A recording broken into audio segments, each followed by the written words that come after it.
मुंबई राज्य उत्पादन शुल्क विभाग ने एक बड़ी कार्रवाई को अंजाम देते हुए नकली विदेशी शराब का जखीरा पकड़ा है। कस्टम डिपार्टमेंट ने गुप्त सूचना के आधार पर छापेमारी की प्रक्रिया को अंजाम दिया था। दरअसल राज्य उत्पादन शुल्क विभाग को यह जानकारी मिली थी कि मुंबई और उसके आसपास के इलाकों में बड़े पैमाने पर नकली विदेशी शराब बेची जा रही है। छापेमारी के दौरान बड़े पैमाने पर नकली विदेशी शराब बरामद हुई है, जिसकी कीमत 27 लाख रुपए के आसपास बताई जा रही है। इस दौरान 4 शराब तस्करों को गिरफ्तार किया गया है, जिनकी पहचान नरसी बड़दिया, भरत पटेल, विजय यादव और दिलीप देसाई के रूप में हुई है। कस्टम विभाग से मिली जानकारी के मुताबिक कथित आरोपी अलग अलग ब्रांड की शराब बेच रहे थे। ऑर्डर देने पर ये लोग जुहू, मलाड और मीरा रोड जैसे इलाके में शराब की बिक्री कर रहे थे। फिलहाल मामले की जांच जारी है।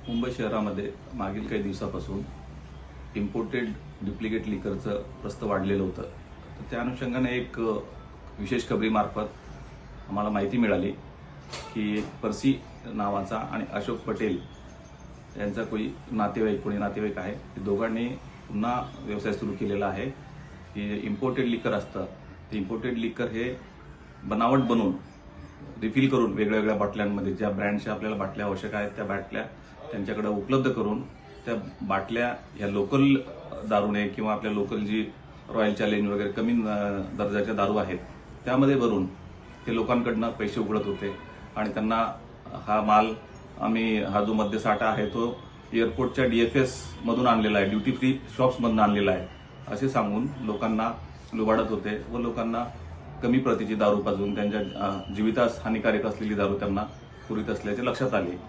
त्यानंतर आम्ही यावरती सापळा रचून या सर्व त्रिकुटांना आम्ही ताब्यात घेतलं आणि त्यांच्याकडनं जवळपास 125 बॉटल्स ज्या इम्पोर्टेड ज्यांची किंमत 10-20 हजाराच्या वरतीच आहे तर 1 लाखापर्यंत किमतीच्या बॉटल्स आम्ही जप्त केलेल्या आहेत।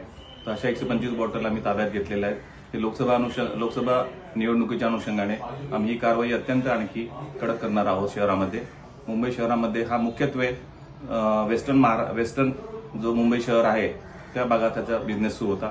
त्याला आम्ही जुहू तारा रोड येथेच अटक केलेली आहे आणि जेरबंद केलेला आहे। तर अशा कारवाया पुढे सुरू राहणार आहेत। तर मुंबईकरांना एक आव्हान आहे की फक्त दुकानातच दारू आहे ती घ्यावी आपण, अन्यथा असे बरेचसे शहरामध्ये लोक आहेत की ते अनधिकृत दारू, डुप्लिकेट दारू आपल्याला देऊ शकतात, जेणेकरून आपल्या शरीरास अपायकारक राहील।